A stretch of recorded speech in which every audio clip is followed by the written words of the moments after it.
Jadi istrimu adalah sawah ladangmu, silahkan kau mencangkul dengan cara yang kamu mau. Jadi Allah nggak ngasih guide, nggak ngasih aturan yang sifatnya baku, tetapi membebaskan dengan caramu. Dan Dajjal itu adalah anak hasil hubungan suami istri dalam posisi sedang haid.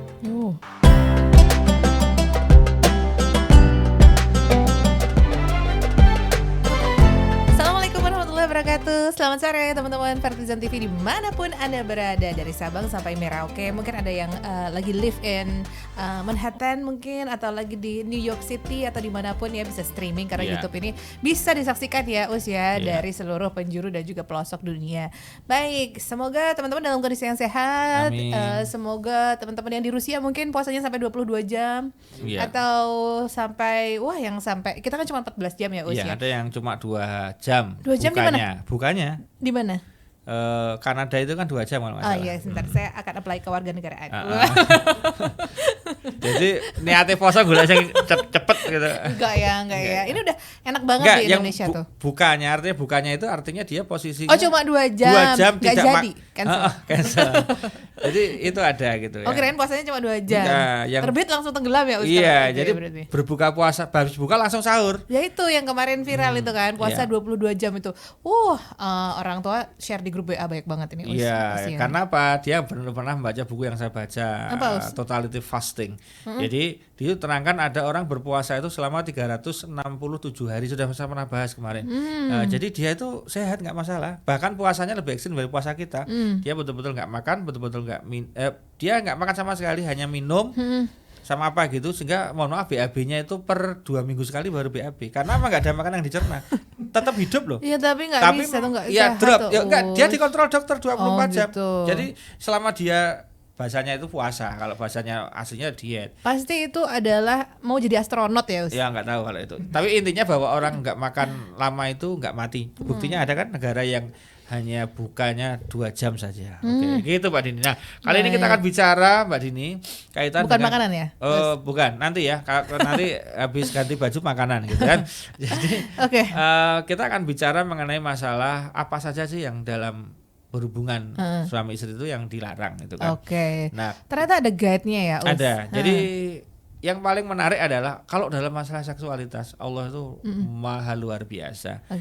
Qurannya jelas, nisaukum harsulakum fa'tu harsakum manasitum. Jadi istrimu adalah sawah ladangmu, silahkan kau mencangkul dengan cara yang kamu mau. Jadi Allah nggak ngasih guide, nggak ngasih aturan yang sifatnya baku, tetapi membebaskan dengan caramu. Nah, tapi penjelasannya hadis kan ada. Yang nggak boleh itu sebetulnya hanya sederhana. Mohon maaf ya, yang nggak boleh itu hanya 2. Satu adalah ketika sedang haid. Yang kedua adalah melalui dubur atau anal seks. Di luar itu boleh. Nah, kita bicara yang haid dulu, Mbak. Ketika orang haid itu kenapa nggak boleh? Ya jangan ditanya. Itu isinya bakteri jahat semua. Isinya sensitivitasnya di sana luar biasa. Dan Dajjal itu adalah anak hasil hubungan suami istri dalam posisi sedang haid.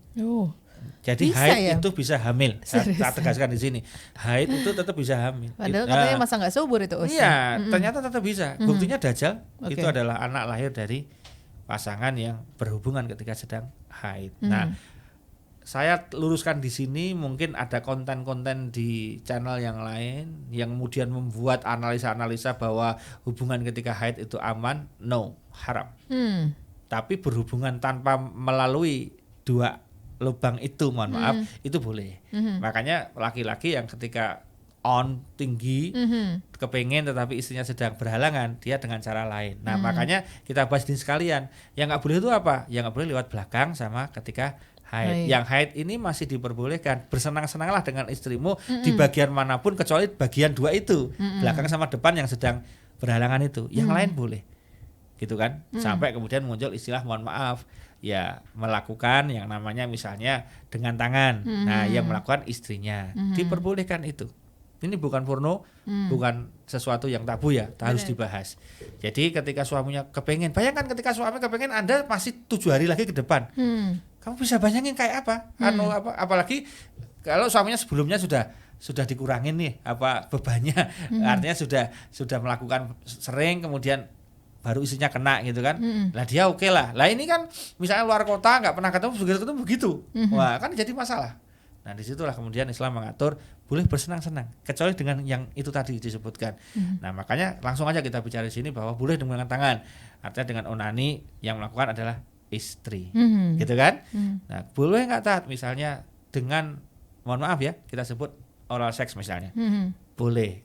Satu kata kunci saja sih, yaitu ada komunikasi dan ridho. Benar, tidak boleh memaksa. Itu kata kuncinya. Jadi ketika perempuan merasa jijik tidak mau, tidak boleh dipaksa. Itu yang harus dilakukan. Kalau perlu kan melakukan edukasi. Edukasi itu mungkin penjelasan sehingga hatinya luluh dan tahu gitu kan.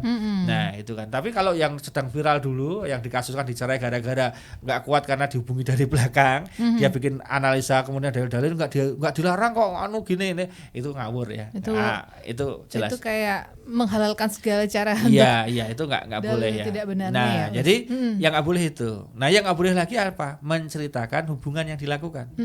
Jadi sebetulnya channel, mohon maaf ya, saya tidak apa-apa tapi saya harus bilang di sini channel yang ngobrolkan tentang kondisinya dia, seksualnya dia, itu sudah melanggar hadis.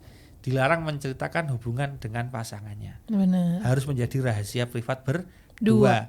Kecuali memang ada masalah yang harus dikonsultasikan ke dokter. Sama dokter ya. Artinya bener. Dok ini kok begini. Tapi kan langsung terjun di situ. Dia nggak bercerita bagaimana hebohnya, bagaimana hebatnya. Nah, kalau sampai bercerita di channel, dilihat viewer begitu banyak, Anda silahkan siap-siap menerima dosa jariahnya kalau itu. Masya Allah. Ente-ente ya. Itu iyalah. Klik share. Wow, secara karu-karuan. Maka kita dari channel Vertizen TV itu nawa itu kita apa? Agar siapa tahu nanti amalnya itu dilalah kok dihitung itu sidik-sidik. Oh ya Allah, saya pernah ngisi di Vertizen ya Allah. Dalam isi itu kemudian ada yang ikut kebaikan ya Allah. Oh, berarti pernah ke Vertizen? Pernah. Oh ya udah, enggak apa-apa. Jadi siapa tahu gitu loh. Jadi nawa itu kita itu di situ, Mbak. Kan kita enggak tahu hati yang mana.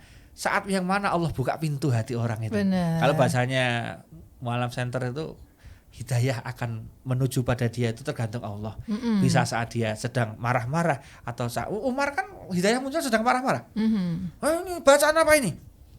Begitu ada Quran dia kluruk. Hidayah dimunculkan ketika dia marah. Bisa. Banyak cerita, kalau itu silakan klik sendiri ya. Tinggal pilih ceritanya malam-malam itu ya.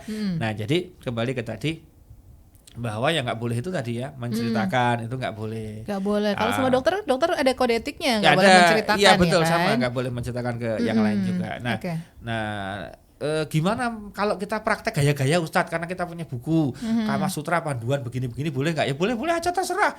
Mau gaya apa saja bebas, yang penting tidak dua itu. Ya, tidak dua itu. Atau kalau misalnya sudah tidak berhalangan, yang penting di lubang yang itu bukan yang lain, gitu kan? Istilahnya begitu. Benar. Ya, mohon maaf ya, ini memang harus detail dan harus jelas daripada nanti pakai tatip nanti malah kelamaan, kamu malah nggak mikirnya lama. Jadi itu ya. Nah, oleh karena itu satu kata kunci bahwa hubungan yang terbaik. Nah, ini lagi yang nggak boleh itu apa? Ini telanjang bulat. Itu kan memang dalam hadis janganlah engkau seperti keledai, maka pakai selimut itu dianjurkan, gitu kan begitu. Walaupun Ustadz gimana kalau memang harus off semua? Ya sesekali kamu jangan sampai kemudian rutin menjadi off semua, tapi ini menjadi diperdebatkan di kalangan fikih ya. Wong ini istri kita kok ya biarin toh kita polos-polos dan sebagainya. Ternyata mungkin ada yang menafsirkannya adalah bukan selimut gituan, tetapi adalah boleh pakai pakaian yang kemudian tidak langsung membuka semua. Makanya muncul kan ada pakaian seksi, lingerie khusus yang itu didedikasikan untuk mantan lawas yang sudah mulai bosan. Itu juga boleh.